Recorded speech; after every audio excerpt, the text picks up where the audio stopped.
आपको देख के, आपका ड्रेस देख के हमको एक लाइन याद आ गया कि गोरी तोरी चुनरी बा लाल लाल रे। क्या बात है? आ रोड पर चलेलू कमाल चल रे। क्या बात है? कि गोरी तोरी चुनरी बा लाल लाल रे। आ रोड पर चलेलू कमाल चल रे। अभी के बाद कि गोरी तोरी चुनरी बा लाल लाल रे। गोरी तोरी चुनरी बा लाल लाल रे। रोड पर चलेलू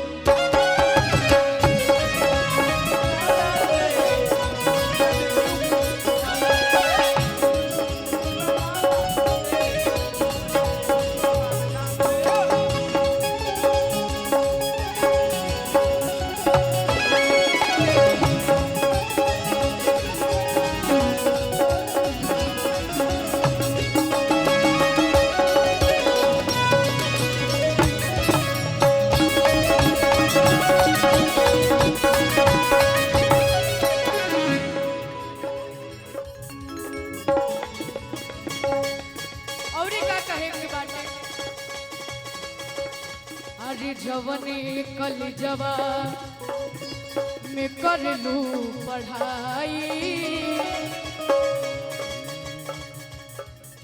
कि जवने कल जवा में कर लू पढ़ाई। लइका लइका से होला लड़ाई, होला लड़ाई, होला लड़ाई। ढेर सारा आशीर्वाद भैया जी की तरफ से। अरे जवने कल जवा में कर लू पढ़ाई। लड़ाई कैसे होता है?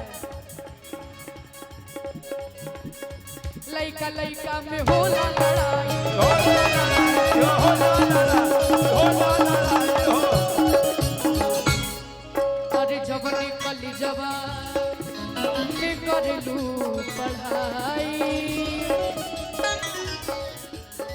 सुरेंद्र रवि जी में होला लड़ाई।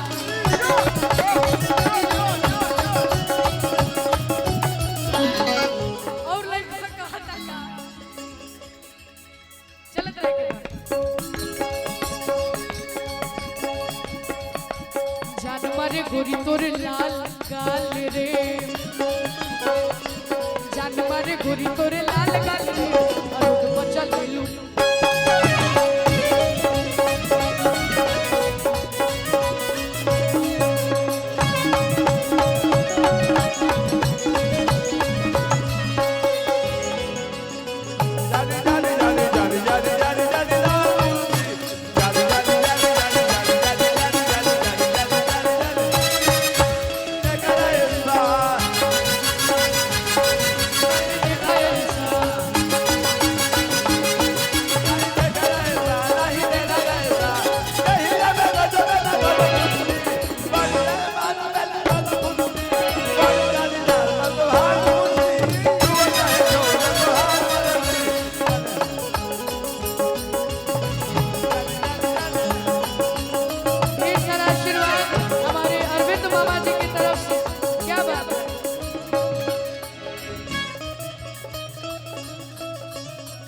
सारा प्यार दुलार आशीर्वाद हमारे अरविंद मामा जी की तरफ से।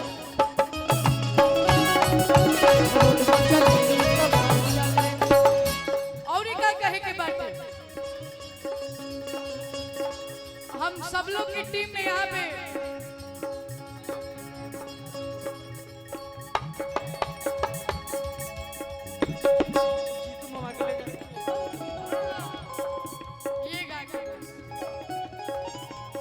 हमारे सुरेंद्र अंकल काफी सीधे साधे आदमी हैं, इसलिए बहुत खराब है, बहुत खराब। वो कह रहे हैं क्या? बहुत खराब आदमी है। अरे सुंदर रतन बाड़ू कि तोहरो न जोड़बा। अवे के बाद कि सुंदर रतन बाड़ू तोहरो न जोड़बा। चाचा कहे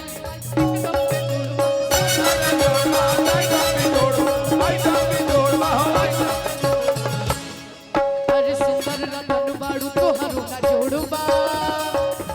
ऐसा नहीं महाराज, थोड़ा डांस करके भैया कहे लम्मा ले एकदम में जोड़बा।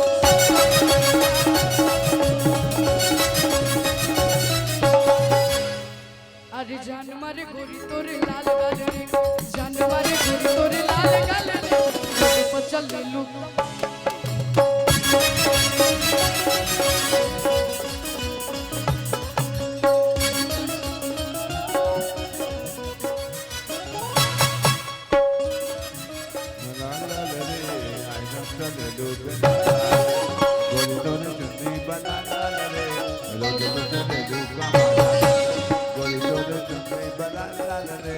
रोड पे चले लो समाचार में